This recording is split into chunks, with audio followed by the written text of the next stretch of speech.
الشیطان الرجیم بسم اللہ الرحمن الرحیم وبہ نستعین وہو خیر المعین وصلی اللہ علی سیدنا محمد وآلہ الطاہرین۔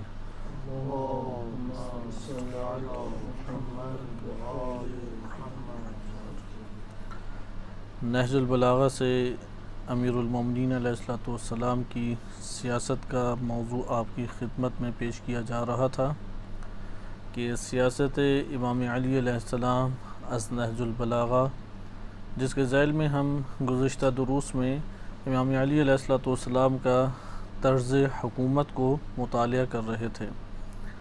اس سے قبل ہم نے دروس میں یہ ملاحظہ کیا کہ امیر المومنین علیہ السلام کے دور میں ان کی حکومت اور ریاست کا جو احاطہ یا حدود اربعہ تھا وہ کیا بنتا تھا۔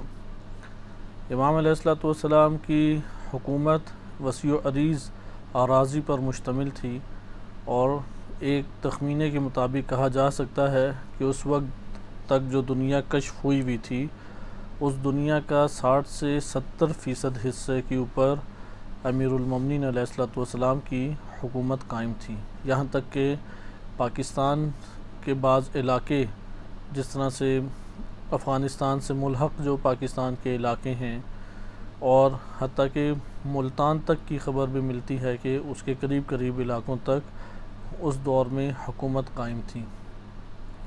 البتہ یہ اس دور میں غیر آباد علاقے شمار ہوتے تھے، اور آبادیاں ان علاقوں میں خاص آبادیاں نہیں تھیں امام علی علیہ السلام کے دور میں، بلکہ جو موجودہ ہند ہے یہاں پہ آبادیاں پائی جاتی تھیں، اس لیے یہ بنجر علاقے شمار ہوتے تھے، یا مختلف چھوٹے چھوٹے گروہوں کی صورت میں آبادیاں ہمیں تھوڑی بہت نظر آ جاتی ہیں، اس لیے اس کا کوئی خاص تذکرہ نہیں ہوتا۔ لیکن ابھی جو موجودہ دنیا کے نقشے ہیں تو یہ کہا جا سکتا ہے کہ افغانستان اور اس سے جو مربوط علاقے ہیں وہاں تک امام علی علیہ السلام کی حکومت تھی۔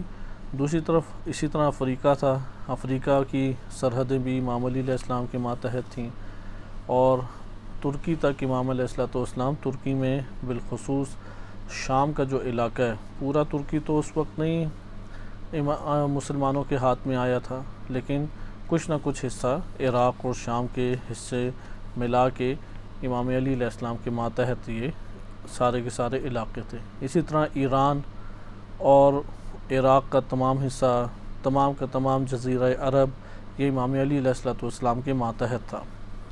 یہاں پہ ہم نے ایک سوال ابھارا، البتہ یہ نقطہ بھی ذکر کیا جائے، کوفہ وہ عالم اسلام، اس وقت کے عالم اسلام کا تقریباً وسط کا حصہ بنتا ہے۔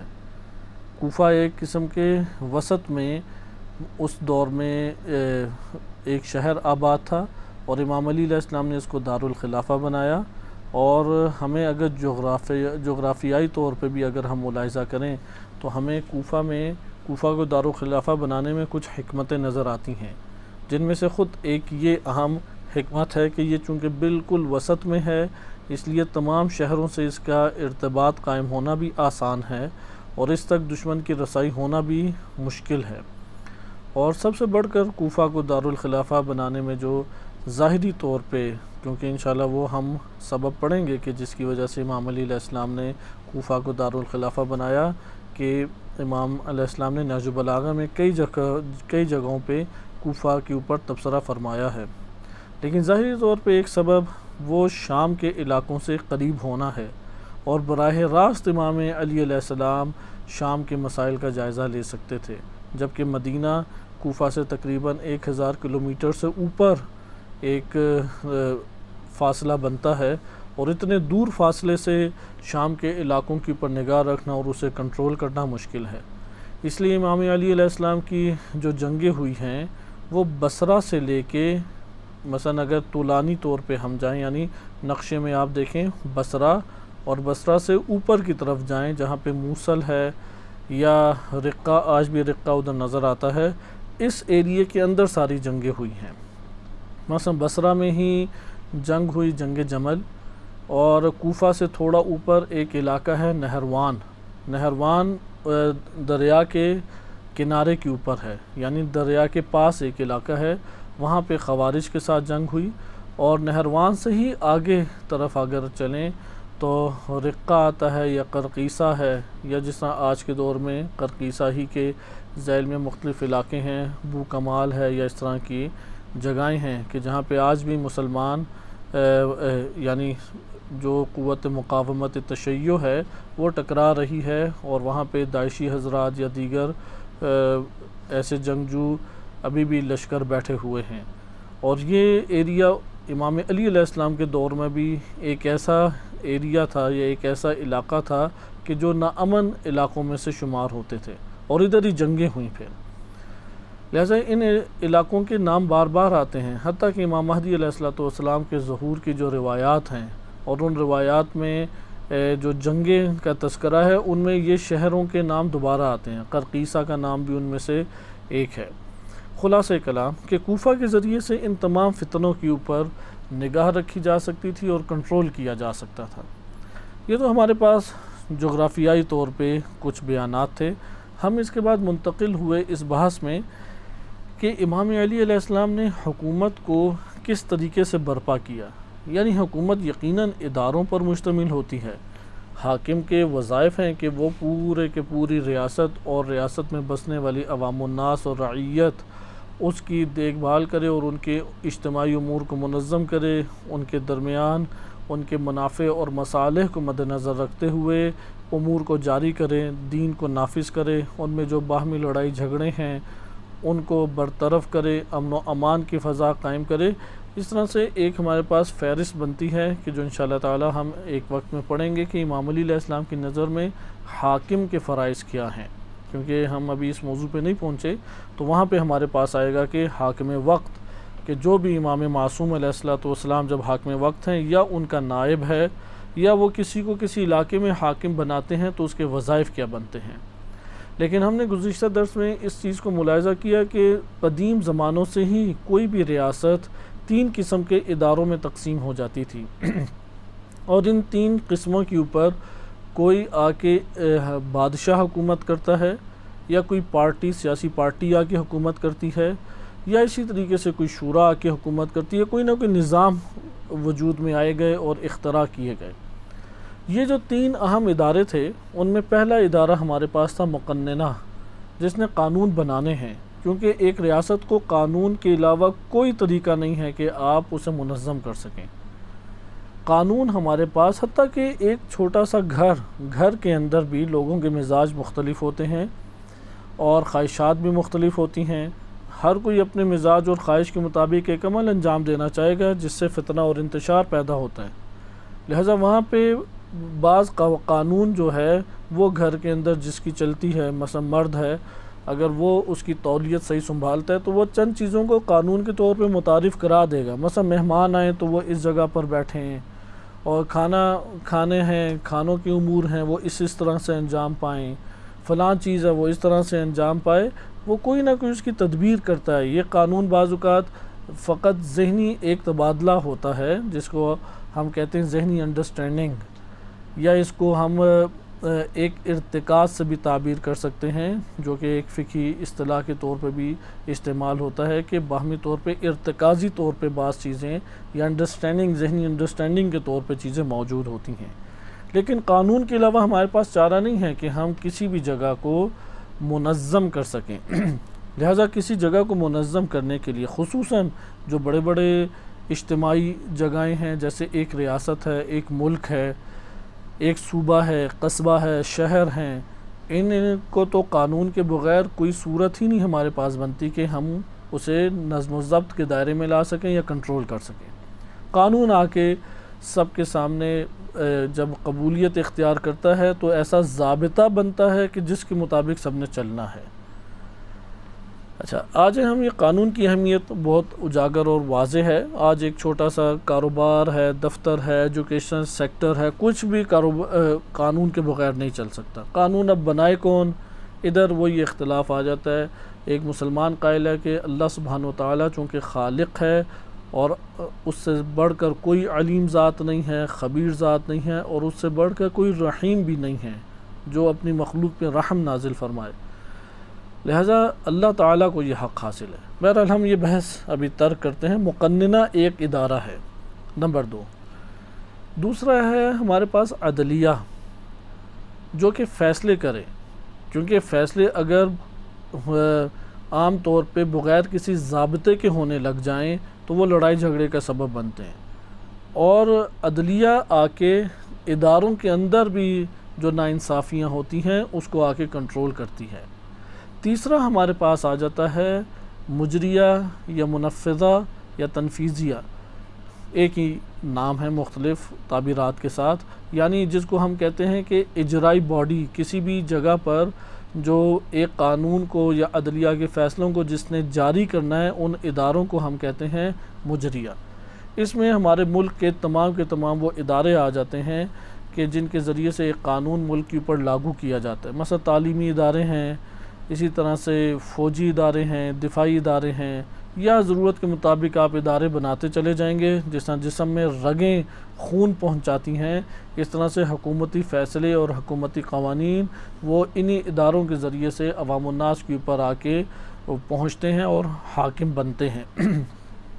یہ تین آج کے دور میں بھی جب بھی کسی ریاست کا مطالعہ کیا جاتا ہے تو ان تین اداروں کی بات ضرور کی جاتی ہے، کیونکہ ان تین اداروں کے بغیر کوئی ریاست وجود میں نہیں آ سکتی، حتیٰ کہ اگر کوئی باطل ریاست بھی وجود میں آتی ہے تو وہ یہ تین اہم ترین ادارے ضرور بنائے گی۔ ان کے اوپر اب بعض اوقات کوئی ڈکٹیٹر آ کے حاکم ہو جاتا ہے، بعض ہیں نسلی طور پہ چلاتے ہیں بادشاہت کے سلسلے، جیسے فرعونہ کا سلسلہ چلا، یا اسی طرح سے عالم اسلام میں بہت سارے اموی سلسلے چلے، عباسی ہیں، سلجوقی ہیں، عثمانی ہیں یا مغل ہیں، مختلف طرح کے سلسلے چلتے رہے۔ وہ بادشاہ اوپر حاکم ہوتا تھا، وہ ان اداروں کو پھر اپنی ثوابدید کے اوپر چلایا کرتا تھا، اور وہ ادارے بالآخر بادشاہ کی بات ماننے کے لیے آمادہ ہو جاتے۔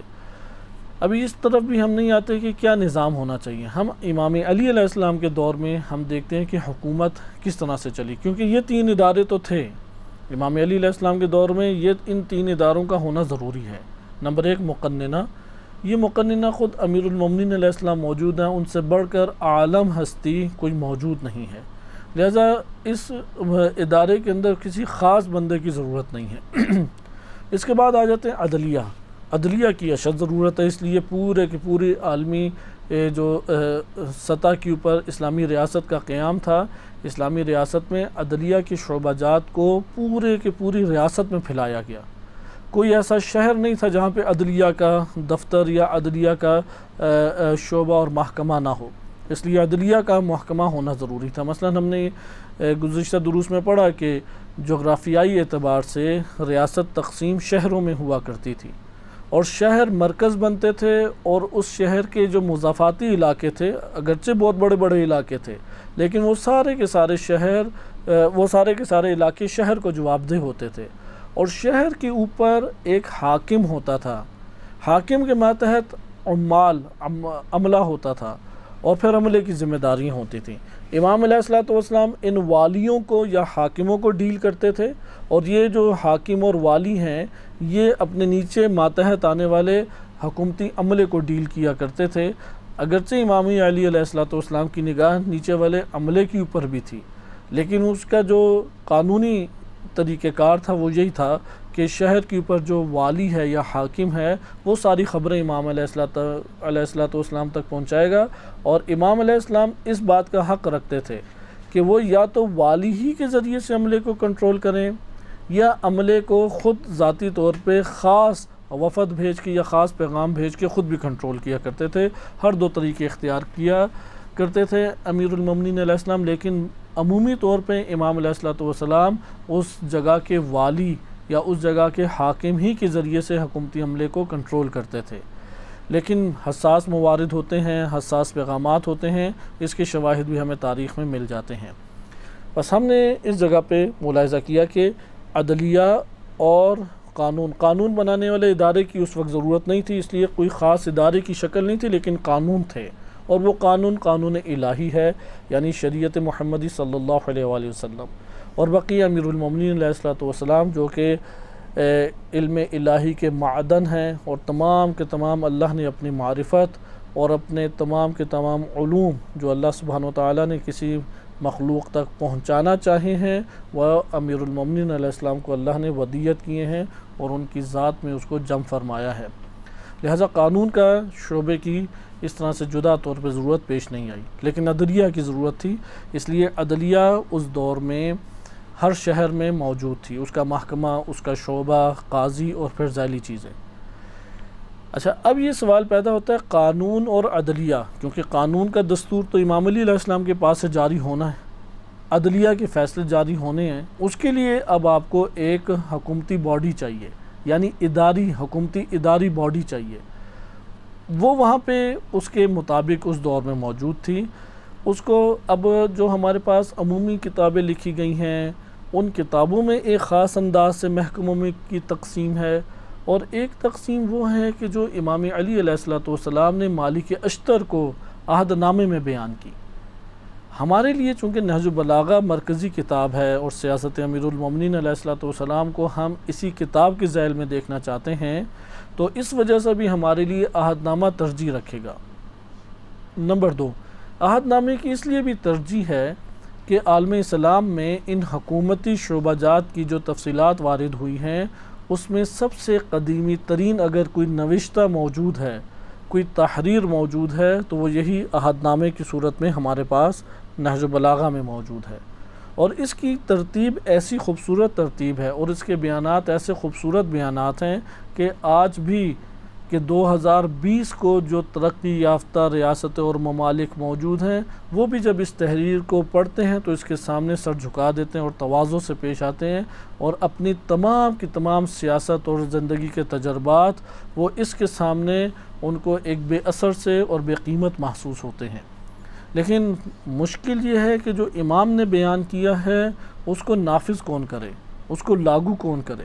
بہرحال ہم انشاءاللہ تعالیٰ اس عہد نامے سے حکومتی تقسیم پڑھیں گے، لیکن اس سے پہلے وہ ہم اشارتاً و اجمالاً جان لیں کہ جو کتابوں میں خلفۂ راشدین اہل سنت نے جو اپنے کتابوں میں تحریر کیا ہے، یا امام علی علیہ السلام کے موضوع پہ جو کتابیں لکھی گئی ہیں اس میں جن شعبہ جات کا تذکرہ کیا ہے۔ آئیں اب ہم دیکھتے ہیں کہ عدلیہ کے علاوہ کون سے ادارے ہیں، اس کے بعد ہم عہد نامے میں چلے جائیں گے، تفصیلات عہد نامے کے ذیل میں پڑھیں گے۔ عدلیہ کے علاوہ ایک اہم ترین ادارہ جو نبی صلی اللہ علیہ وسلم کے دور میں بھی موجود تھا اور اس کے بعد خلیفہ اول، خلیفہ دوم، خلیفہ سوم ان کے دور میں بھی موجود تھا، اس ادارے کا نام ہے بیت المال، یعنی مسلمانوں کا اقتصادی نظام جسے آپ کہہ سکتے ہیں، اقتصادی محکمہ۔ یہ جو یعنی ایک ریاست کا جو اکنامیکل سسٹم ہے، اقتصادی سسٹم اور نظام ہے، وہ جن اداروں کے ذریعے سے چلتا تھا، اس کا نام بیت المال رکھا ہوا تھا۔ آج بھی یہ لفظ استعمال ہوتا ہے کہ بیت المال کی اصطلاح استعمال ہوتی ہے، لیکن اس ادارے میں عملہ یقیناً ہوگا اور بڑے پیمانے پہ عملہ تھا، کیونکہ اسی ادارے کے ذریعے سے جو عدالتوں میں بیٹھے قاضی ہیں ان کی تنخواہیں جانی ہیں، اسی ادارے کے ذریعے سے جو دیگر افواج ہیں اور لشکر ہیں ان کو اموال جانے ہیں، فقیر ہیں، یتیم ہیں، یا اسی طرح سے نادار طبقہ ہے، سب کو اسی ادارے کے ذریعے سے سہولیات میسر آنی ہیں، اس لیے یہ بہت اہمیت کا حامل ایک ادارہ تھا۔ اس ادارے کے پاس جو اموال آتے تھے وہ سورسز کیا تھے، یہ بہت اہم چیز ہے۔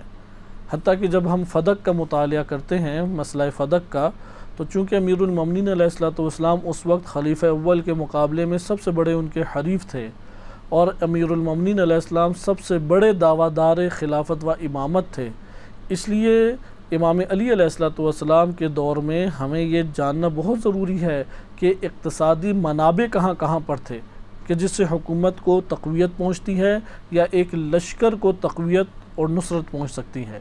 تو اس میں ہمارے پاس سب سے بڑا منبع جو آتا ہے وہ فدق تھا اس دور میں، اس لیے اس دور کی جو حکومت تھی اس حکومت نے آتے ساتھ پہلا کام، راتوں رات جو پہلا کام کیا وہ اسی منبع اقتصاد کو اپنے ہاتھ میں لے لیا اور جناب سیدہ سلام اللہ علیہا سے اسے چھین لیا گیا۔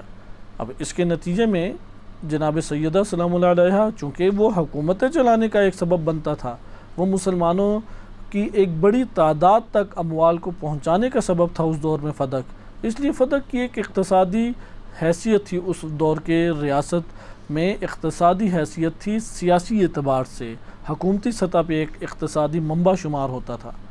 بعد کے ایام میں یہ حیثیت جب فدق کھو گیا تو ائمہ اہل بیت علیہ السلام خصوصاً امیر المومنین علیہ السلام نے بھی اس کی طرف کوئی دھیان نہیں دیا، کیونکہ وہ اپنی گزشتہ حیثیت کو کھو چکا تھا۔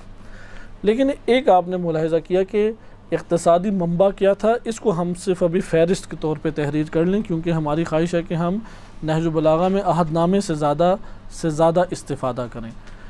اقتصادی یعنی بیت المال کا پیٹ کیسے بھرتا تھا، بیت المال میں اموال کہاں سے آتے تھے تاکہ ان اموال کو تقسیم کیا جائے۔ سب سے بڑا ذریعہ اس دور میں زکوٰۃ تھا۔ زکوٰۃ مسلمانوں میں واجب جو تھی، اس زکوٰۃ اس لیے خلیفہ دوم نے زکوٰۃ کے موارد میں اضافہ کر دیا۔ مثلا گھوڑوں کے اوپر زکوٰۃ دین اسلام میں نہیں ہے، انہوں نے زکوٰۃ رکھ دی۔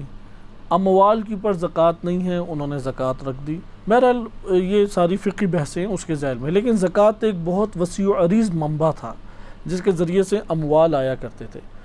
دوسرا ایک اہم ذریعہ تھا جس کو کہا جاتا ہے خراج۔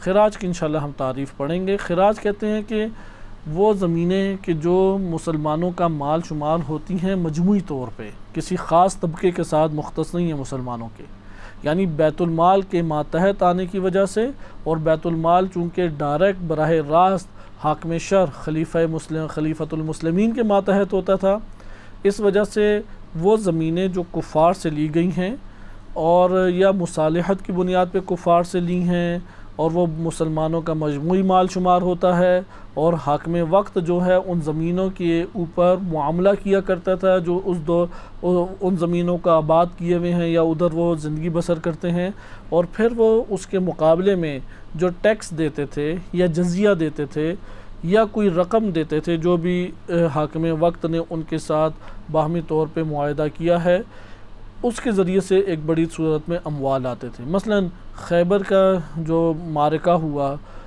اس کے اندر بہت سارے اموال آئے مسلمانوں کے ہاتھوں میں۔ اسی طریقے سے دیگر واقعات ہیں کہ جس میں زمینیں مسلمانوں کے ہاتھ میں آئی، اور ان زمینوں سے جو محصولات حاصل ہوتے تھے، یعنی گندم ہے، زراعت ہوتی تھی، کھجوروں کے درخت تھے، انہیں بیچا جاتا تھا، پھر وہاں سے باقاعدگی کے ساتھ حکومت کے پاس مال آیا کرتا تھا۔ بس ایک خراج بہت بڑا منبع تھا۔ تیسرا ایک بڑا منبع وہ غنیمت تھی، البتہ ادھر مراد جنگی غنیمت ہے بالخصوص۔ مسلمان جو لشکر ہیں وہ حملے کرتے تھے، اور اس حملوں کی صورت میں بھیڑ بکریاں ہیں، بہت ساری تلواریں ہیں، بہت سارے ہیرے جواہرات ہیں، سامان ہیں، جنگی سامان ہیں، وہ مسلمانوں کے قبضے میں آ جاتے تھے، وہ بیت المال کا حصہ بن جاتے تھے۔ چوتھا ذریعہ صدقات اور مال اوقاف ہیں۔ بہت سارے لوگ اپنی زمینیں یا اپنے گھر، اپنے باغات وہ دے دیا کرتے تھے بیت المال کو۔ جیسے نبی صلی اللہ علیہ وسلم کو مدینہ منورہ میں بعض یہودی تھے جو مسلمان ہوئے، انہوں نے اپنے بڑے بڑے باغات نبی صلی اللہ علیہ وسلم کو دے دیے، اور آن حضرت صلی اللہ علیہ وسلم نے اس کو بیت المال میں مثلا شامل کر لیا۔ اسی طریقے سے اس دور میں اوقاف بڑے پیمانے پہ موجود تھے۔ یہ اوقاف کے اوپر پھر زمینیں بھی بہت ساری آ جاتی تھیں، اور ان زمینوں کے اوپر مثلا رہائشی گھر بنا دیے گئے، تو گھر جن کے ہاتھوں میں ہے وہ کرایہ دیا کرتے تھے اس کا، اس طرح معاملات چلتے تھے۔ بہرحال ایک سورس تھا مسلمانوں کے پاس۔ اسی طریقے سے جو تجارتی منڈیاں تھیں، ان تجارتی منڈیوں میں کچھ نہ کوئی ٹیکس کی صورت رکھی گئی تھی، اس کے ذریعے سے بیت المال میں اموال آتے تھے۔ یہ ہمارے پاس بڑی بڑی ایک فہرست بن جاتی ہے۔ بس زکوٰۃ ہے، خراج ہے، غنیمت ہے، مال صدقات و اوقاف ہیں، اور ایک ہمارے پاس پانچواں ہے تاجروں کی طرف سے ہونے والی کمائی۔ یہ 5 ذرائع اہم ذرائع شمار ہوتے تھے۔ اب ان کی تفصیلات ہیں بہت ساری جو کہ اہل سنت نے اپنی کتب میں ترتیب سے لکھی ہیں، حتیٰ کہ امام صادق علیہ السلام کے دور کی ایک کتاب وہ اردو میں نیٹ پہ موجود بھی ہے، الخراج کے نام سے، امام ابو یوسف جو کہ مکتب حنفی کے رئیس اور اس کے بانیوں میں سے شمار ہوتے ہیں، ان کی باقاعدہ کتاب ہے۔ اس کتاب میں انہوں نے یہ احکام لکھے ہیں، مثلا غنیمت کس طرح تقسیم ہوگی، اچھا خراج زمینوں سے کس طرح سے تقسیم ہوگا، زکوٰۃ کے کچھ احکام ہیں، وہ اردو میں آپ مطالعہ کر سکتے ہیں۔ اس کا ترجمہ بھی اچھا ترجمہ ہوا ہے، لیکن اس میں ہمارے پاس جاننے کی باتیں بہت ساری ہیں۔ ہاں یہ ضرور ہے کہ انہوں نے جو باتیں لکھی ہیں وہ مکتب حنفی اور اپنے ذاتی اجتہادات کی بنیاد پہ لکھی ہیں۔ مکتب اہل بیت علیہ السلام کا موقف یا امیر المومنین علیہ السلام کا موقف ہمیں بہت ساری جگہوں پہ ممکن ہے جدا نظر آئے، لیکن ہمیں اقتصادی منابع کا اس سے کم پتہ لگ جاتا ہے۔ قدیمی کتابوں میں سے ہے چونکہ وہ، اور دور امیر المومنین علیہ السلام کے قریب ترین کتابوں میں سے ہے یہ خراج کتاب، اس لیے آپ کو خراج کے منبع اور زکوٰۃ اور غنیمت کے منابع اور اس کے جو بڑے پیمانے پہ اموال میسر آتے ہیں اس سے آپ واقف اور باخبر ہو سکتے ہیں۔ اس کتاب کو اگر آپ دیکھیں الخراج لکھیں اور آگے لکھ لیں امام ابو یوسف، اردو رومن انگلش میں لکھیں گے تو رومن اردو میں لکھیں گے تو فوراً کتاب آپ کے سامنے آ جائے گی۔ یہ اقتصادی ہمارے پاس ایک شعبے کی کچھ اشارتاً معلومات تھیں۔ اس کے بعد ہم آگے بڑھتے ہیں کہ اس کے لیے بھی ایک عملہ چاہیے تھا، ابھی عملے کی طرف نہیں آتے، اسے کہتے ہیں عاملین زکوٰۃ۔ فقہی کتابوں میں باقاعدہ ان کی شرائط بھی لکھی گئی ہیں اور ان کے حقوق بھی لکھے گئے ہیں۔ اسی طرح سے بیت المال کے اوپر نگران بندے تھے، بیت المال پہ چند بندوں کو رکھا جاتا تھا، حساب کتاب لکھت پڑھت ایک دقیق انداز میں کی جاتی تھی۔ اقتصادی ہمارے پاس شعبہ بھی ختم ہو گیا۔ اسی طرح ایک اہم شعبہ جو ہمیں مل جاتا ہے، ابھی ہم کسی خاص ترتیب سے نہیں یہ مطالعہ کر رہے، ہم تو یہ دیکھ رہے ہیں کہ ایک ریاست جو اس دور میں چلتی تھی، خصوصاً خلیفہ اول، خلیفہ دوم، خلیفہ سوم اور امیر المومنین علیہ السلام کے دور میں، اس دور میں کس طرح سے ادارہ سازی ہوئی تھی۔ اداروں میں ہم نے دیکھا عدلیہ کا ایک ادارہ تھا، اداروں میں دیکھا کہ بیت المال یا اقتصادی معاملات اور امور کو چلانے کے لیے محکمہ اور ادارہ موجود ہے۔ اسی طرح سے ہم نے ایک خط و کتابت والا ادارہ گزشتہ درس میں ہم پڑھ چکے ہیں، کتابت کے موضوع کے اوپر یا حکومتی عملہ۔ چوتھا ادارہ ہے فوجی ادارہ، جس کو آپ کہہ سکتے ہیں کہ افواج، ایک ریاست کے اوپر افواج کئی حصوں میں تقسیم ہوتی تھی۔ پولیس کا کوئی بہت منظم شعبہ نہیں تھا، البتہ فوج کے جو بڑے بڑے حصے تھے وہ اس طرح سے ہمارے پاس تقسیم ہوتے ہیں۔ فوج میں ایک وہ دستہ ہوتا تھا جس کو آپ لشکر سے تعبیر کرتے ہیں، اور اس لشکر کے اوپر امیر مقرر کیا جاتا تھا۔ یہ امیر مقرر کرنا دائمی طور پہ ہمیشہ نہیں ہوتا تھا، بعد میں پھر حالات بگڑنے لگے تو پھر کچھ ایسے لشکر بھی تشکیل دینے پڑے کہ جو سادہ لباسوں میں ہوتے تھے۔ اس طرح سے پھر مختلف ضرورت کے مطابق لشکروں کو منظم کرنے لگے، لیکن ہم بالخصوص یہ جو فوجی ادارہ ہے اس کو ہم چند حصوں میں تقسیم کر سکتے ہیں۔ ان میں سے ایک حصہ فوجی ادارے کا وہ افسران تھے اور ان کے ماتحت سپاہی تھے۔ یہ بہت زیادہ منظم اس طرح سے نہیں تھا جس طرح آج کے دور میں فوجی ادارے بن چکے ہیں۔ عموماً ہوتا تھا قبائل کے اوپر قبائل ہی میں سے ایک بندہ آ کے مقرر کر دیا کرتے تھے، اور عین جب جنگ ہوتی تھی تو جنگ کی تدبیر کے مطابق جنگ کے اندر ہی وہاں پہ ہی مختلف افراد کو ذمہ داریاں دی جاتی تھیں۔ دوسرا اس کے اندر جاسوسوں کا ایک شعبہ تھا، اور یہ جو جاسوسوں کا شعبہ تھا اس کی معلومات کتابوں میں نہیں آ سکی کیونکہ بہت خفیہ ہوا کرتا تھا، اور یہ ساری کی ساری خبریں پہنچایا کرتا تھا، تو اس لیے اس کی معلومات کتابوں میں شیعہ سنی دونوں کتب میں بہت تفصیلی طور پہ نہیں آئی، لیکن بار بار یہ ضرور آیا جاسوس نے یہ خبر دی، جاسوس نے فلاں خبر دی، وہ تھا کون وہ نہیں پکڑائی دیا کرتا تھا۔ اچھا، یقیناً جب فوجی ادارہ ہے تو اس کے لیے چھوانیاں بھی ہوں گی، اس لیے چھوانی اس دور میں بھی تھی، ان کے رہائشی گھروں کی بھی ضرورت ہوگی، ان کی تنخواہیں بھی لگی ہوں گی۔ بس ایک ہمارے پاس ادارہ آ گیا فوجی ادارہ۔ اچھا، اب بقیہ اداروں میں سے کون سا ادارہ تھا؟ ایک اور ہمارے پاس ادارہ آتا ہے تجارتی ادارہ۔ تجار جو تھے ان کی خصوصی منڈیاں اور وہ معین طبقہ تھا، اور اس طبقات کے ساتھ حکومتیں کافی ایک تعلق رکھا کرتی تھی۔ یہ ہمارے پاس بڑے بڑے ادارے تھے۔ اب ذیلی عوام الناس کے اندر ہم دیکھیں شعبہ جات جو تقسیم ہوتے ہیں وہ وہی تھے جو آج کے دور میں بھی ہم بہت سارے دیکھتے ہیں، یعنی انسانی ضرورت کو چلانے والے ادارے اس دور میں بھی تھے۔ مثلا تلواریں بنانے والا یا لوہے کا کام کرنے والا ادارہ موجود تھا، گوشت کا کاروبار کرنے والا ادارہ موجود تھا۔ اچھا، اسی طرح سے نائی ہیں، بال کاٹنے والے ہیں، اس طرح کے طبقات موجود تھے۔ اچھا، اسی طرح سے اور ہیں کہ کنویں بنانے والے، کیونکہ اس دور میں کنویں بنائے جاتے تھے، گھر بنانے والے مزدور طبقہ، اس طرح سے پھر ذیلی طور پہ نیچے ادارے آ جاتے ہیں جس کی تفصیلات ہمیں بہت منظم صورت میں تو نہیں ملتی، لیکن واقعات کے طور پہ آپ کچھ نہ کچھ جمع کر سکتے ہیں، لیکن ہم اتنی ذیلی امور میں نہیں جاتے، کیونکہ ایک ریاست کے اندر آخر یہ چیزیں تو ہوتی ہی ہیں تاکہ ایک انسانی معاشرہ چل سکے۔ یہ ہمارے پاس کتابوں سے جو حاصل ہوتا ہے وہ سامنے آتا ہے، اور بقیہ شعبہ جات بھی بعض کتابوں میں لکھے گئے ہیں اور وہ بعض واقعات کی بنیاد پہ انہوں نے لکھ دیے ہیں۔ ان تمام شعبہ جات کو بہت منظم شعبے نہ سمجھے جائیں، کیونکہ آبادیاں اس وہ دور میں معین صورتوں میں رہتی تھیں، آمد و رفت کے طور پہ بھی سفر کے لیے ادارہ سازی کی گئی تھی لیکن منظم نہیں تھی۔ مثلا راستے بنے ہوئے تھے، اب راستوں میں موجود سہولیات بھی دینی ہیں۔ یہ آہستہ آہستہ پھر ترقی ہوتی گئی، خصوصاً عباسی دور میں سب سے زیادہ روئے زمین کے اوپر سب سے زیادہ ترقی یافتہ جو ریاست تھی وہ اسلامی ریاست تھی، حتیٰ کہ سارے راستوں کے اوپر چراغاں کر دیا گیا۔ چراغ جیسے آج کل لگائی جاتی ہیں، بڑی بڑی لائٹس لگائی جاتی ہیں، اسٹریٹ لائٹس جنہیں کہتے ہیں، ہمارے ملک میں تو وہ بھی بعض جگہوں پر ہی لگی ہوئی ہیں، لیکن اسلامی ریاست اس دور میں اسٹریٹ لائٹس اس دور انہوں نے لگائی تھی، بڑے بڑے پل بنائے تھے، بڑے بڑے محلے بنائے تھے، انہوں نے بازار آبادی سے دور لے گئے تھے، شہر پہ شہر آباد کیے گئے اور صنعتیں باقاعدہ لگائی گئیں۔ یہ والے تمام امور امیر المومنین علیہ السلام کے دور میں اس طرح سے موجود نہیں ہیں، کیونکہ ابھی اسلامی ریاست قیام کے بعد فوراً ہی انتشار کا شکار ہو گئی، اور پھر جنگوں پہ جنگیں، پھر داخلی جنگیں۔ اس لیے امام علی علیہ السلام کو ریاست کے اندر مزید چیزوں کو آباد کرنے کی فرصت اصلاً مہیا نہیں ہو پائی، لیکن امام کے اپنی پلاننگ ضرور تھی۔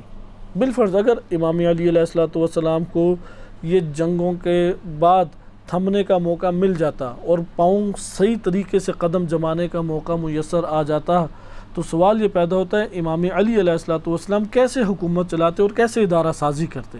یہ ہمارے خصوصی طور پہ بحث اس کے اوپر انشاءاللہ ہم کریں گے، اور اس میں بھی بہت زیادہ تفصیلات میں ابھی نہیں جائیں گے، کیونکہ انشاءاللہ تعالی یہ باتیں دوبارہ لوٹ کے ہمارے پاس آئیں گی، لیکن اس سے ہمیں یہ پتہ لگ جائے گا جس طرح پاکستان ایک ریاست ہے، اس کا حدود اربع معین ہے، اس کے بڑے بڑے صوبے اور بڑے بڑے شہر معین ہیں، اس کے اندر جو حاکم حضرات ہیں ان کا ہمیں پتہ ہے، ہمیں یہ بھی پتہ ہے بڑے بڑے ادارے کون سے ہیں، مثلا تعلیمی ادارے کا ہیڈ فلاں ہے، فوج کا چیف آف آرمی سٹاف فلاں ہے، اسی طرح عدالتوں کا جو چیف جسٹس ہے وہ فلاں بندہ ہے، MNA فلاں ہے، وزیر اعلیٰ فلاں ہے۔ اسی طریقے سے ہمیں اس دور میں بھی امیر المومنین علیہ السلام کے دور میں اسلامی ریاست کا حدود اربع کیا ہے معلوم ہونا چاہیے، اور یہ ہمیں پھر معلوم ہونا چاہیے اس وقت کے بڑے بڑے ادارے کون سے تھے، کیونکہ جو ادارہ ہے اور ادارے کے اوپر جو بندہ ہیڈ موجود ہے، جو رئیس موجود ہے، وہ بہت اہمیت کی حامل شخصیت قرار پائے گا۔ اس کے اپنے وظائف ہیں، اس نے کیسے امام علی علیہ السلام کا ساتھ دیا، اس کی اپنی زندگی کیسے گزرتی تھی، اس چیز کا جائزہ ہم انشاءاللہ نہج البلاغہ سے پھر لے سکیں گے، اور یہاں سے ہمیں یہ پتہ لگے گا کہ ایک ریاست کیسے فلاح کی طرف جاتی ہے اور کیسے تباہی کی طرف جاتی ہے۔ آئیں اب ہم اس کو پڑھتے ہیں عہد نامے سے۔ مکتوبات امیر المومنین علیہ السلام، کیونکہ نہج البلاغہ 3 حصوں میں تقسیم ہے، خطبات ہیں، یہ سب سے وسیع عریض حصہ ہے نہج البلاغہ کا، اس کے بعد ہے مکتوبات، اور مکتوبات ہیں حکمات قصار، مکتوبات کے بعد ہیں حکمات قصار۔ ان مکتوب میں ایک مکتوب ہے جو بنام عہد نامہ پہچانا جاتا ہے، اس کو اہل سنت نے بھی اپنی کتب میں ذکر کیا ہے، البتہ نام کی حد تک ذکر کیا ہے، یہ پورا کا پورا مضمون یہ بعد میں متاخر کتب میں یعنی 4th-5ویں صدی ہجری کی کتابوں میں آیا، لیکن اہل سنت کے تمام علماء نے یعنی تمام بڑی بڑی شخصیات نے یہ ذکر کیا کہ امام علی علیہ السلام نے حکومتی معاملات کو چلانے کے لیے مالک اشتر کے نام ایک مکتوب اور خط لکھا جسے عہد نامہ کہا جاتا ہے، اور اس کے اندر تمام وہ طریقے لکھے جو امام کی نظر میں حکومت چلانے کے لیے تھے۔ لہذا عہد نامے کے میں آپ کی خدمت میں چند امور بیان کرتا ہوں، اور اس کے بعد ہم انشاءاللہ تعالی اگلے دروس میں نہج البلاغہ کے اندر استعمال ہونے والی حکومتی اصطلاحات، ان اصطلاحات کا ہم مختصر مطالعہ کریں گے اور پھر اپنے ٹاپک پہ واپس لوٹ آئیں گے۔ عہد نامے میں امیر المومنین علیہ السلام نے کہ یہ عہد نامہ مختلف کتب میں موجود ہے، جس کو ابھی ہم اس طرف نہیں جاتے کہ اہل سنت کی کون کون سی کتابوں میں. شیعوں میں اس دور کی 4-5ویں صدی ہجری کے تمام بڑے علماء نے تذکرہ کیا ہے. اسی طرح اہل سنت میں ابن کثیر نے البدایہ و نہایہ میں اس کا تذکرہ کیا ہے، یا ابن عساکر جو 6 صدی ہجری کے ہیں، تاریخ مدینہ دمشق میں انہوں نے تذکرہ کیا ہے کہ یہ عہد نامہ لکھا گیا اور اس عہد نامے کے بعض حصے لکھے گئے ہیں. مفتی جعفر حسین رحمۃ اللہ علیہ کے ترجمے کے مطابق نہج بلاغہ میں یہ 53 نمبر عہد نامہ بنتا ہے، مکتوب نمبر 53. یہ عہد نامہ کاملاً سیاسی حکومتی سلسلے کو چلانے کے اعتبار سے ہے. اس عہد نامے میں کتنے طبقات کا تذکرہ ہے وہ ہم سب سے پہلے دیکھ لیں، کیونکہ ہم ابتدائی حصہ چھوڑ دیتے ہیں جس میں انہوں نے وہ اہم اساسی اصول امیر المومنین علیہ السلام نے ذکر کیے ہیں جو کسی بھی منصب اور کسی بھی حکومت میں آنے سے پہلے اس کو مد نظر رکھنا ضروری ہے. وہ ایک طویل ہمارے پاس چیز ہے، لیکن ابھی ہم اسے ترک کرتے ہیں. امام علی علیہ السلام نے جو اصول اور ضوابط بیان کیے، ان اصول و ضوابط میں میں آپ کے سامنے چند نام لے لیتا ہوں کہ جن اصول و ضوابط کو سیاست کی دنیا میں امام نے فرمایا ہے کہ خیال رکھنا. یعنی یہ مالک اشتر، اگر تم ایک جگہ پہ حاکم بن جاتے ہو تو تمہارے لیے پہلی چیز جس کا تم نے خیال رکھنا ہے وہ کیا ہے کہ تم تقوی الہی کو اختیار کرو، اللہ کی اطاعت کو اختیار کرو. یعنی انسان کی خود سازی اور اللہ سے ربط اور تعلق اور دینداری، اس کے اوپر یہ پہلے بحث موجود ہے. دوسری چیز، حاکم کے لیے اخلاق کا انتہائی جامع ہونا چاہیے، اور پھر اس کی تفصیل امام نے بیان کی. تیسرا نقطہ کہ غرور اور انانیت سے اجتناب، تواضع دکھائی دینی چاہیے. تواضع میں بہت قیمت وہ ہے، ایک بڑا پن پایا جاتا ہے. آج کے دور میں بھی اگر کوئی مشرک بھی ہے یا کافر حکمران ہے اور اس میں تواضع پائی جاتی ہے، وہ لوگوں کے دل مول لے گا، وہ لوگوں کی محبتوں کو سمیٹ لے گا. لیکن جس میں بھی غرور اور انانیت پائی جاتی ہے وہ لوگوں سے نفرت اور گالم گلوچ کے اور کچھ سمیٹ کے نہیں جاتا. لہذا غرور اور انانیت نہیں ہونی چاہیے، تکبر نہیں ہونا چاہیے، تواضع ہو. یہ وہ اہم اصول تھے جو امام نے بیان کیے. ان میں سے چوتھا نقطہ یہ ہے کہ عوام کی رضامندی کو خواص کی رضامندی پہ فوقیت دو. خواص کی رضامندی کو نہ دیکھو، عوام کی رضامندی کو دیکھو. پھر آگے ہے 5واں نقطہ کہ عیوب کی پردہ پوشی کرو. لوگوں کی اوپر طنز، عیوب، طعنہ تشنی، ان چیزوں سے تم اجتناب کرو. چھٹا نقطہ، یہ چھٹا نقطہ ہمارے اس بحث میں بہت قیمتی ہے کہ اس دور میں جو حکومتیں چلا کرتی تھی اس میں ایک اہم شعبہ شمار ہوتا تھا، اور یہی جو چھٹا نقطہ آپ کی خدمت میں، اسی کے تصور سے یہ پارلیمنٹ وغیرہ قومی اسمبلی کے تصور بنا، اور وہ ہے مشورہ. کہ تمہارے پاس صحیح مشورہ لینے کے لیے افراد ہونے چاہیے، اور شرائط اس میں دیکھو کہ کس سے مشورہ لو. مثلا قومی اسمبلی کا اصل یہی ہے کہ وہاں پہ لوگوں کے چنے ہوئے نمائندے پہنچ جاتے ہیں اور باہمی مشورے سے قانون پاس کرتے ہیں، اور وہ مشورہ سارا دے کے پھر حاکم کے ہاتھ میں رکھ دیتے ہیں. یہ مشورے والے ہر دور میں موجود رہے، ان مشورے والوں کے بغیر کبھی بھی حکومتیں نہیں چلتی. قرآن کریم نے یہی با اثر لوگ جو مشورے دیا کرتے تھے، ان کو قرآن کریم نے ملا سے تعبیر کیا ہے. فرعونوں کے گرد بھی یہ ملا حضرات رہتے تھے، نمرود کے گرد بھی، بادشاہوں کے گرد یہ مشورے دیا کرتے تھے. مختلف طرح کے بادشاہ کو کوئی مشکل پیش آ جاتی، انہیں آپ وزراء سے بھی تعبیر کر سکتے ہیں، لیکن مشورہ دینے والے اپنے ارد گرد رکھنا ضروری ہے. اچھا، اس کے بعد ہے اجتماعی روابط. اجتماعی روابط کو قائم کریں. ایسا نہیں ہے کہ میں اگر کوئی بڑی شخصیت ہوں اور فلاں میرے پاس معنوی صلاحیتیں موجود ہیں، میں ادھر بیٹھا رہوں اور سارے کھنچ کے میرے پاس آئیں. نہیں، یہ تصور باطل ہے. تواضع دکھائیں اور اجتماعی روابط خود جا کے بڑھائیں. جس نے اجتماعی روابط بڑھا لیے وہ ان پہ کام کر سکتا ہے، وَإِلَّا جتنی بھی چوٹی کی شخصیت کیوں نہ ہو، اگر اس کے اجتماعی روابط لوگوں کے ساتھ نہیں ہیں اور اچھا ملن نثار اس کا رابطہ اور تعلق نہیں ہے، وہ اپنی حیثیت اور قیمت کھو دے گا. بہرحال اس کی تفصیل میں بھی ہم نہیں ابھی چاہتے، صرف یہ نکات ہے. اب ہمارے پاس اصل چیز آ گئی، ایک حکومت کے اندر طبقات کتنے ہیں. امیر المومنین علیہ السلام حکومت کے باب سے نہیں داخل ہوئے، یہ تقسیم ہمیں، کیونکہ ابھی تک ہم نے جو پچھلے تقسیمات پڑھی یہ وہ ہیں کہ جو کتابوں میں وارد ہوئی ہیں. اب ہم جو پڑھ رہے ہیں وہ امام علی علیہ السلام کے طریق سے پڑھ رہے ہیں. امام علیہ السلام نے مثلا مالی کے اشتر کیسے ادارہ بنائیں، اداروں کی تو ضرورت ہے، کیسے حکومتی عملے کو تشکیل دیں، کس طرح سے مثلا ایک شخص ریاست کے اوپر حاکم بن گیا، اب وہ حاکم بن گیا تو حکومت کے اندر کس طرح سے ادارہ سازی کرے. امام علیہ السلام نے اس کو رعایا کے طبقات سے اخذ کیا ہے. بس آپ نے دیکھا کہ ایک دفعہ آپ خود حکومتوں کے ادارے بنا دیتے ہیں، ایک دفعہ آپ رعایا کو پہلے تقسیم کرتے ہیں اور رعایا کی تقسیم کے مطابق ادارے بناتے ہیں. آج کے دور میں بھی عموماً جو ادارہ سازی کی جاتی ہے وہ انہی مسائل کے پیش نظر ہے کہ وہ عوام الناس کے مسائل دیکھتے ہیں اور اس کے مطابق ادارے بناتے ہیں عملی طور پہ. لیکن جب آپ کتابوں میں پڑھتے ہیں تو کتابوں میں کبھی بھی عوام الناس کی طرف سے نہیں آیا جاتا. ڈائریکٹ وہ بتائیں گے عدلیہ ہے، فوج ہے، اچھا اقتصادی مسائل ہیں، فلاں فلاں اس طرح سے ہے. وہ وہاں پہ ہمارے لیے فہم پیدا نہیں ہوتا. ایک بہت بڑی خوبی جو ہمیں اس جگہ سے، یا بہت اہم نقطہ جو امیر المومنین علیہ السلام کے کلام سے ملتا ہے کہ اداروں کو بنانے کے لیے عوام کو پہلے تقسیم کریں، عوامی ضرورت کو پہلے جانیں.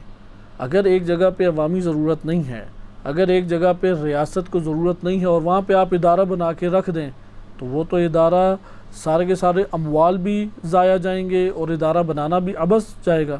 اور ایسے ادارے بنے ہوئے بھی ہیں، کئی ریاستوں میں عبث ادارے بنے ہوئے ہیں جن کا کوئی کسی قسم کا فائدہ نہیں ہے. ان اداروں کو اب ختم ہو جانا چاہیے. لہذا اس طبقات سے آگاہی ہونی چاہیے. یہ طبقات ہیں 7 طبقات. ان طبقات کو ہمیں اچھے طریقے سے ذہن نشین کرنا چاہیے. یعنی ریاست امیر المومنین علیہ السلام میں ان کی حکومت کے ماتحت جو عوام الناس تھے وہ کتنے حصوں میں تقسیم ہوتے ہیں؟ 7 حصوں میں. یہ 7 حصے، اسی کو آپ کہہ سکتے ہیں کہ حکومتی تقسیم. یہی 7 حصے جو ہیں یہی ہمارے پاس 7 بڑے بڑے ادارے بن جاتے ہیں امام علی علیہ السلام کی. اور ان 7 کے اوپر کس طرح سے حکومت چلتی ہے؟ امام علیہ السلام یہ 7 طبقے شہروں میں تقسیم کریں گے. ریاست کو امام نے بڑے بڑے شہروں میں تقسیم کیا تھا. مثلا کوفہ دارالخلافہ ہے، بصرہ، اب بصرہ مرکزی شہر ہے. اس شہر کے ماتحت کون کون سے علاقے آتے تھے؟ احواز ہے، فارس ہے، کرمان ہے، اور اس طرح سے بڑے بڑے علاقے آ جاتے تھے جو کہ آج کے دور میں باقاعدہ بڑے بڑے صوبے بنتے ہیں. لیکن یہ سارے کے سارے کس کے ماتحت؟ بصرہ کے. اسی طریقے سے ایک بڑا علاقہ تھا یمن. یمن 3 حصوں میں تقسیم ہوتا تھا. ایک ہے صنعاء جو کہ آج کے دور میں یمن، موجودہ یمن کہلاتا ہے. حضرموت کہ یہ بارڈر ایریا ہے، یمن اور سعودی عرب کا جو بارڈر ایریا لگتا ہے، اس کے اوپر ملکہ بلقیس کی حکومت ہوا کرتی تھی. اور ایک ہے جند کا علاقہ یہ بھی کافی بڑا علاقہ تھا. یہ تینوں علاقے یمن کہلاتے تھے. یمن ایک بنیادی جگہ شمار ہوتی تھی. آپ اسے مرکزی شہر کہہ سکتے ہیں امام علی علیہ السلام کے دور کا. اسی طرح بحرین کہ موجودہ کویت، بحرین، عرب امارات، قطیف اور سعودی عرب کے بعض علاقے، یہ سارے بحرین کے ماتحت آ جاتے تھے. اسی طرح دمشق ہے، اسی طرح سے مصر ہے کہ موجودہ چند ممالک اس دور کے مصر کے ماتحت آ جاتے تھے. دمشق مرکزی شہر تھا، یا شام کہہ لیں یا دمشق کہہ لیں، مرکزی شہر تھا. اس کے ماتحت فلسطین، اردن، موجودہ لبنان، یہ سارے کے سارے آ جاتے تھے. تو یہ ہمارے پاس ایک تقسیم بنتی ہے. آذربائیجان اسی طرح بڑے علاقوں میں سے سجستان ہے. یہ انشاءاللہ تعالی ہم آگے پڑھیں گے. اب علاقوں کے نام اسی طریقے سے آئیں گے کہ وہ نقشہ جات آپ کی خدمت میں ذکر کیے گئے ہیں، آپ اس پہ غور و فکر کر کے ان علاقوں کے نام یاد کر سکتے ہیں. اب یہ بڑے شہر، ان شہروں کے اوپر والی حضرات ہوتے تھے. پہلا طبقہ ہمارے پاس کیا آتا ہے؟ والی حضرات. والی حضرات کے ماتحت کون ہوتے تھے؟ عامل، جسے حکومتی عملہ کہیں گے. عمال، عامل، اسے ہم کیا دوسرا نام دیں گے آج کی اصطلاح میں؟ حکومتی عملہ. اس عملے کے نیچے جو ورکرز تھے ان کو ہم کہہ سکتے ہیں موظفین. عربی لفظ ہے موظفین. موظفین کہتے ہیں کہ سرکاری مثلا نوکری پیشہ، سرکاری نوکری پیشہ فرد، اس کو کہتے ہیں موظفین. یہ بیچارہ کوئی ہیڈ نہیں ہے، کوئی سردار نہیں ہے، کوئی رئیس نہیں ہے، یہ ایک کام کرنے والا ہے. جس طرح عموماً آپ دفتروں میں دیکھتے ہیں کہ بہت سارے جو ہیں بھرتی ہوتے ہیں اور ان کی جابز لگتی ہیں حکومتی محکموں میں. اچھا، یہ 3 اہم ہمارے پاس آ جاتے تھے. حکومتی عملہ جو ہے جسے عاملین کہتے ہیں، انہیں منصبدار بھی کہتے ہیں، ہم انہیں منصبدار بھی کہتے تھے. اب ہوتا یہ تھا کہ شہر کے اوپر والی آیا، والی کو ایک خاص انداز میں افراد چاہیے. والی کے ماتحت ان کا نائب ہوتا تھا. اگر والی کہیں جاتا ہے تو وہ ہمیشہ کیسے بنا کے جائے گا؟ اپنا نائب بنا کے جائے گا. اب ہر شہر میں یہ طبقات کے تحت کام ہوگا. یہ جو ابھی ہم طبقات پڑھیں گے، ہر شہر کے نیچے یہ طبقات ہوں گے. بس اس طرح سے یہ ریاست بنتی ہے کہ مثلا اگر 10 بڑے شہر ہیں یا 20 بڑے شہر ہیں اور ان 20 بڑے شہروں کے اوپر کون آ گئے؟ والی، جنہیں آپ حکمران کہتے ہیں اپنی اصطلاح میں. ان حکمرانوں کے ماتحت کون آ گئے؟ منصبدار یا حکومتی عملہ. حکومتی عملے کے تحت آ گئے سرکاری نوکری پیشہ افراد.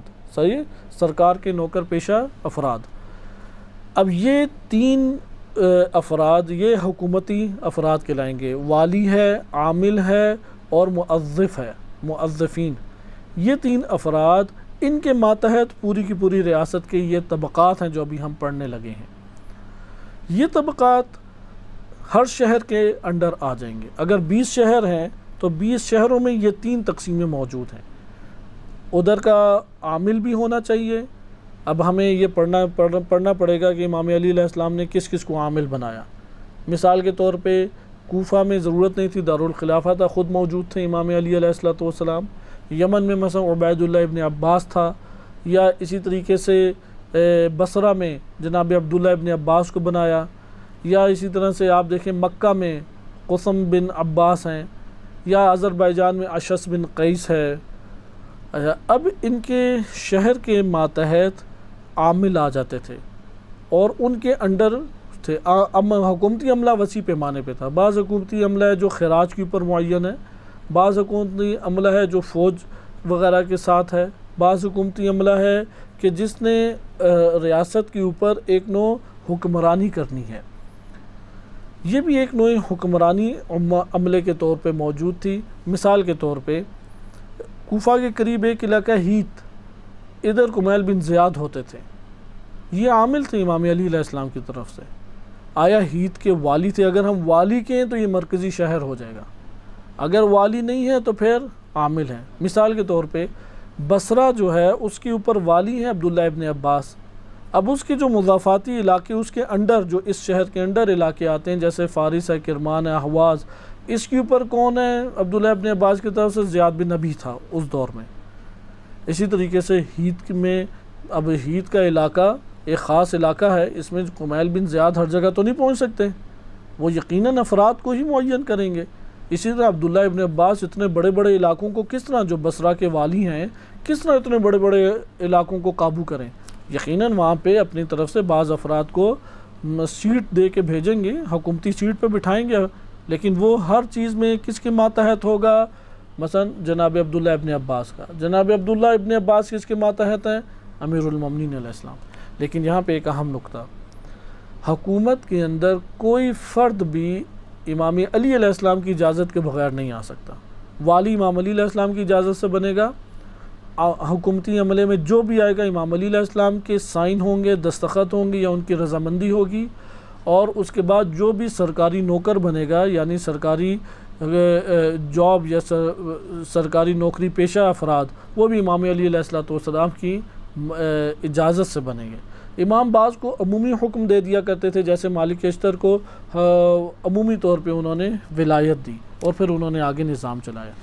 بس آپ نے یہ ملاحظہ کیا جتنے شہر ہیں اس میں درج ذیل طبقات ہوں گے. وہ طبقات کتنے ہیں؟ 7 طبقات. پہلا طبقہ ہے فوجیوں کا، راہ الہی میں آنے والے فوجی حضرات. یعنی یہ وہ فوجی حضرات ہیں جن سے امن و امان کا کام لیا جاتا ہے اور دشمن کی روک تھام کا کام لیا جاتا ہے. اس کا یہ مطلب ہے ہر شہر میں ایک فوجی دستے ہونے چاہیے، ہر شہر میں ایک چھوانی ہونی چاہیے. انہی شہروں کی چھوانی اور فوجی دستوں سے پوری ریاست کی فوج بنا کرتی تھی. بس پہلا طبقہ ہو گیا فوج. دوسرا طبقہ وہ ہے حکومتی عملہ کہ جو لکھائی پڑھائی اور تحریروں کا کام کرتا ہے یا دیگر کام جو حکومتی اداروں کو چلانے کے لیے ضروری ہے. جیسے آج بھی پارلیمنٹ کے اندر چلے جائیں تو پارلیمنٹ میں اجلاس کی ساری کی رپورٹنگ ہوتی ہے ساری کی ساری. کوئی کیمرہ مین ہے، کوئی انتظامی امور سنبھالے ہوئے ہے، کوئی دیگر چیزوں کو خط و کتابت کو پہنچانے والا ہے. اس دور میں بھی جو دارالامارہ کہتے تھے اس دور میں، یعنی ہر شہر کا ایک پارلیمنٹ یعنی دارالامارہ ہوا کرتا تھا. امام علی علیہ السلام کا دارالامارہ ابھی بھی آپ اگر کوفہ کی زیارات آپ کو نصیب ہوئی ہوں تو آپ وہاں پہ دیکھیں گے مسجد کوفہ اور امام علی علیہ السلام اس کے درمیان ایک بہت بڑی خالی جگہ ہے، ابھی بھی خالی جگہ پڑی ہوئی ہے. وہاں پہ آپ امام علی علیہ السلام کے ایک جہاں گھر بنا ہوا ہے وہاں سے مسجد کوفہ کو دیکھیں تو آپ کو وہ بڑی سی خالی جگہ نظر آئے گی، وہ دارالامارہ تھا. اور اس کے اندر سارے کے سارے پھر چھوٹے چھوٹے ذیلی محکمے بیٹھے ہوئے ہوتے تھے.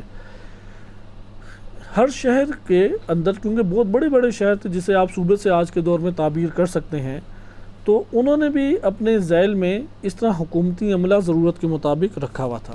بس ہمارے پاس دوسرا طبقہ آ گیا خصوصی تحریروں کا کام انجام دینے والا. تیسرا طبقہ تھا انصاف کرنے والے قاضی حضرات، یعنی ہر شہر کی عدلیہ تھی، عدلیہ ہر شہر کی موجود تھی. چوتھا طبقہ ہمارے پاس آ جاتا ہے کہ امن و امان کو قائم کرنے والا حکومتی عملہ. یہ عملہ جدا تھا، اسے آپ کہہ سکتے ہیں آج کے دور میں سے پولیس بھی کہا جاتا ہے. اس کے خاص افراد تھے اور خاص انداز تھا. ان کا کام شہر کے اندر کے سارے حالات کو کنٹرول کرنا تھا، باہر کے افراد کو نہیں. باہر کے لیے فوج رکھی ہوئی ہے، شہر کے اندر کے نظم و نسق کو برقرار کرنا اور امن و انصاف کو برقرار کرنے کے لیے ایک عملے کی ضرورت تھی. پانچواں طبقہ آ جاتا ہے خراج دینے والے مسلمان یا جزیہ دینے والے ذمی کافر یعنی اہل کتاب.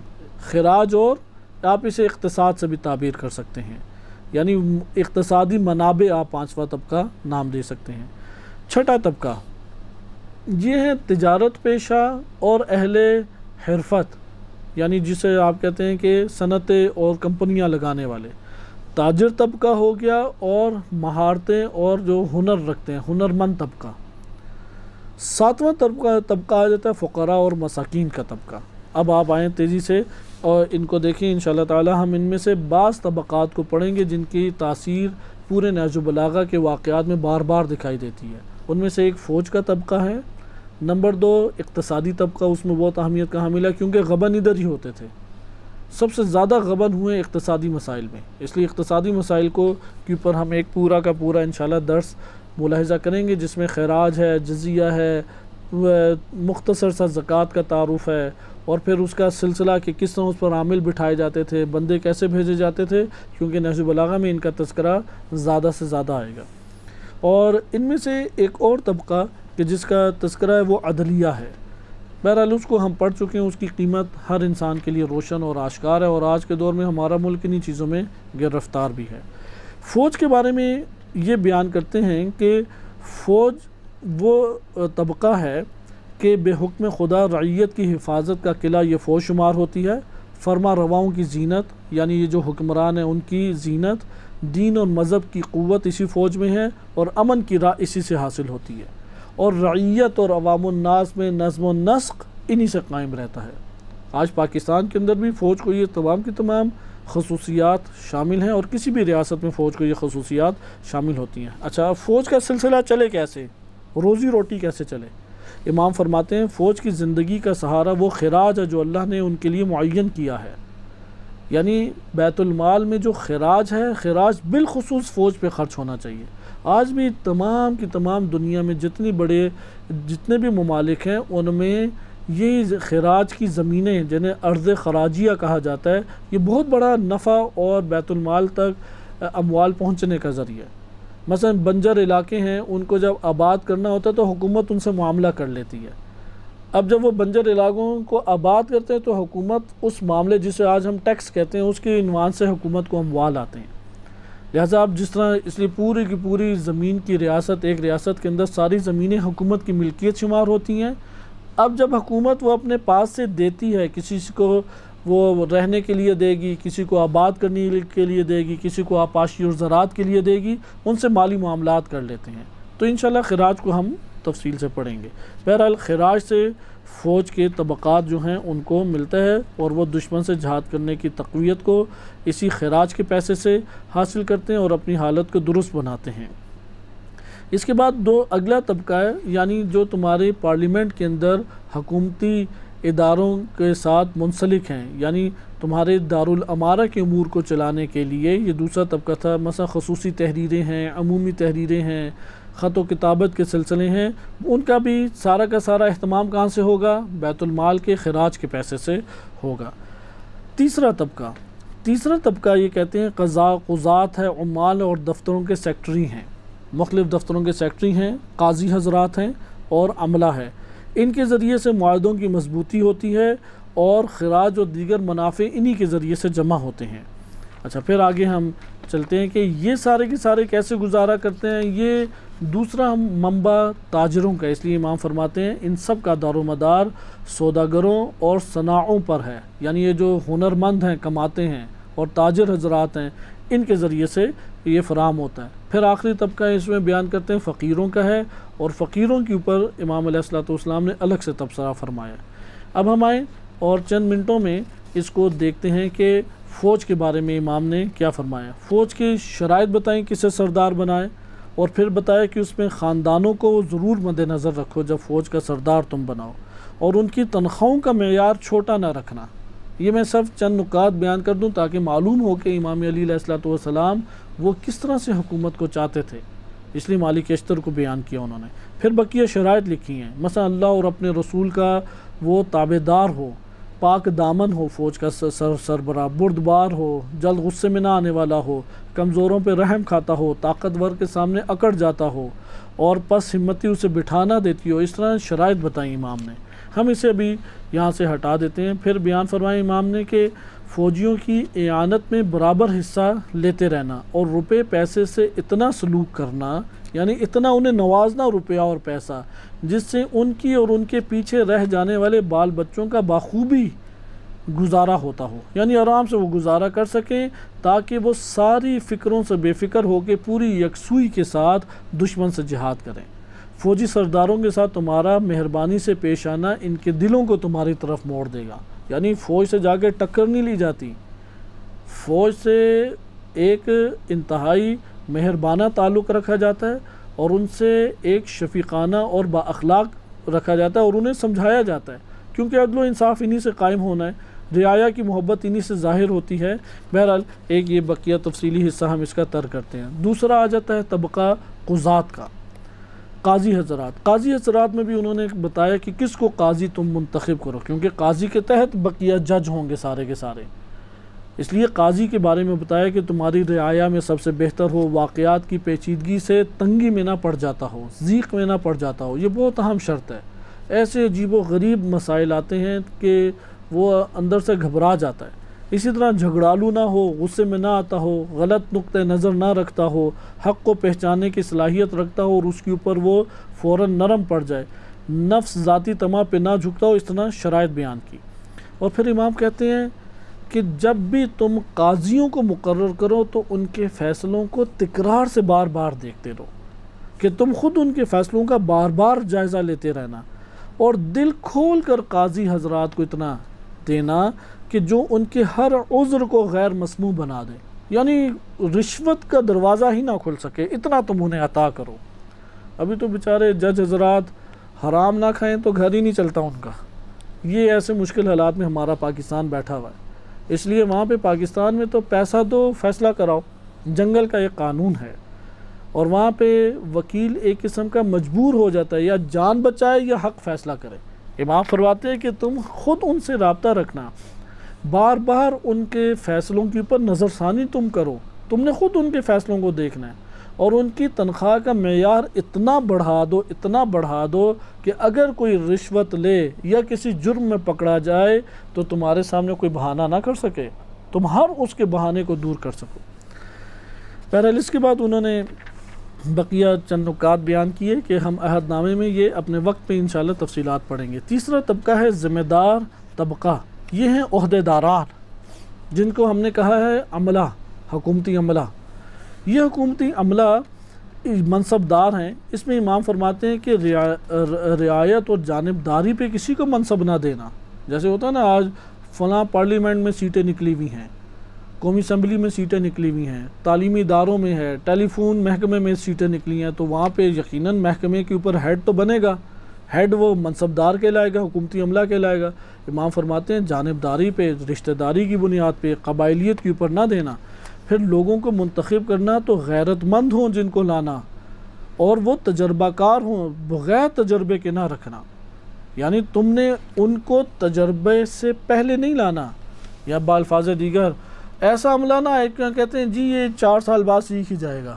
وہ 4 سال تو بیڑا غرق پوری ریاست کا کرے گا، اور بندے ہمارے ملک میں تو ایسے مسائل سوال جواب میں ہمارے ساتھ پوچھتے ہیں کہ ان کے والد یا بھائی تھا جاب میں، تو اس کا انتقال ہو گیا، تو وہ بھائی کہ جو ابھی شاید بالغ بھی نہیں ہوا، اس کا نام لکھا ہوا، پوری تنخواہیں گھر پہنچ رہی ہیں۔ پھر وہ کہتے ہیں وہ تنخواہوں سے گھر بنانا جائز ہے۔ اچھا وہ جائز نہیں ہے تو اچھا اب ہم حلال کیسے کریں سارا کام؟ تو ہمارے جو اطراف کے ہیں علاقے گلگت بلتستان میں تو یہ زیادہ مسائل ہیں۔ اسی طرح سرحد خیبر پختونخوا اور بلوچستان میں بھی اس طرح سے بہت سارے مسائل ہیں کہ وہاں پہ موروثی طور پہ پوسٹیں چلتی ہیں۔ خلاصہ کرنا امام علیہ السلام نے اس کو سختی سے اس دروازے کو بند کیا۔ پھر امام نے ادھر بھی یہ بات لکھی کہ تم بلند اخلاق اور بے داغ عزت والے لوگوں کو منصب دو، اور ان کی تنخواہوں کا معیار بلند رکھنا۔ آپ ملاحظہ کر رہے ہیں کہ تنخواہوں کے معاملے میں بڑے فراخ دلی امام علیہ السلام نے دکھائی، تنگی نہیں دکھا رہے تنخواہوں کے معاملے میں۔ اس لیے ادھر بھی کہا کہ ان کی تنخواہوں کا معیار بلند رکھنا، کیونکہ اس سے انہیں اپنے نفوس کے درست رکھنے میں مدد ملے گی، اور اس مال سے بے نیاز رہیں گے جو ان کے ہاتھوں میں بطور امانت ہے، کیونکہ امانت میں تو خیانت وہ کر سکتے ہیں۔ اس لیے ان کی تنخواہوں کو بلند رکھنا، اور پھر ان کے کاموں کو دیکھ بھال کرتے رہنا، سچے اور وفادار مخبروں اور جاسوسوں کو ان پر چھوڑ دینا، کیونکہ خفیہ طور پہ ان کی امور کی نگرانی انہیں امانت کے برتنے اور رعیت کے ساتھ نرم رویہ رکھنے کا باعث بنے گی۔ اس کے بعد زکوٰۃ والوں کی صفات بیان کی ہیں جو خراج کے ذیل میں ہم تفصیلی پڑھیں گے، اور پھر سیکٹری کے بارے میں بتایا کہ دفتروں کے سیکٹریوں پہ بڑی نگاہ رکھنا، وہ بھی بڑے اہمیت کے حامل ہوتے ہیں۔ سیکٹری حضرات اپنی طرف سے چیزیں بھیج کے لکھ کے کسی جگہ پہ کسی کو لکھوا دیتے ہیں، کسی قانون کو کچھ بنا دیتے ہیں، اس لیے اس کے حوالے سے امام نے خصوصی تنبیہ فرمائی۔ تاجر اور صنعت کار طبقہ، ان کے ساتھ اچھے برتاؤ کے ساتھ ساتھ امام نے واضح طور پہ لکھا کہ ان کے لیے تم مواقع پیدا کرو۔ یعنی اگر ایک جگہ پہ کوئی بیوپاری کرنے والا ہے یا پھیری لگا کے بیچنے والا ہے، جیسے ہمارے ہاں ریڑھیوں پہ بیچ رہے ہوتے ہیں، یا جسمانی مشقت کرنے والا مزدور پیشہ طبقہ ہے، یہ سارے کے سارے ان کے منافع کا سرچشمہ اور ضرورت کے مہیا کرنے کا ذریعہ یہی لوگ ہیں حکومت کے پاس، لہٰذا ان کی ضروریات کو تم پورا کرو۔ خشکی تریوں، میدانی علاقوں اور پہاڑوں جیسے دور افتادہ مقامات سے یہ درآمد کر کے تم لوگوں تک پہنچاتے ہیں، اس لیے تم ان کا خصوصی خیال رکھو، اور ان کے ساتھ امن اور آشتی اور صلح سے کام لو، یعنی ان سے محبت اور اخلاق کے ذریعے قریب کرو، اور صلح ان کے ساتھ کرو، معاملات میں بڑی صفائی ستھرائی کرو اور منظم قانونی کارروائی کرو تاکہ یہ تنگ نہ پڑیں۔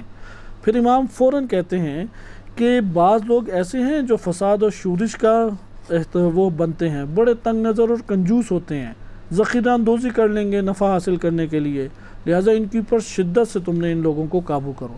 آخر میں نادار طبقہ آتا ہے۔ نادار طبقے کی تفصیل زیادہ ہے، صرف یہ جملہ ہی ہمارے لیے کافی ہے کہ نادار طبقے کا جیسے ہی امام نے ذکر کیا، عربی میں کلمات ملاحظہ کریں، السابع المحرومون، یعنی نادار و فقیر طبقہ۔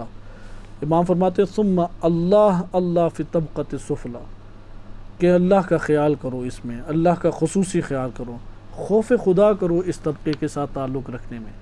پھر بہت تفصیلی اس کو امام نے بیان فرمایا، کیونکہ انہی سے ناگواریاں انسان کو پیش آتی ہیں، انہی کی طرف انسان کا نفس آگے مائل نہیں ہوتا، انہی سے انسان بھاگتا ہے، انہی کو دھتکارتا ہے، اس لیے امام نے شروع سے کہا اللہ اللہ فی طبقۃ السفلی، کہ ان کے بارے میں کسی بہانے سے تمہیں کام نہیں لینا چاہیے۔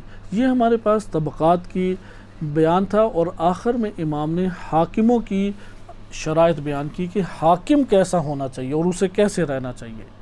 یہ آپ کے ساتھ تفصیل تھی کہ امام علی علیہ السلام اس طرح سے ایک ریاست کو اپنے دور میں اور حکومت کو چلانا چاہتے تھے۔ انشاءاللہ العزیز ان میں سے 2-3 طبقات کو ہم اگلے درسوں میں ملاحظہ کریں گے۔ صلی اللہ علیہ سیدنا محمد و آلہ الطاہرین۔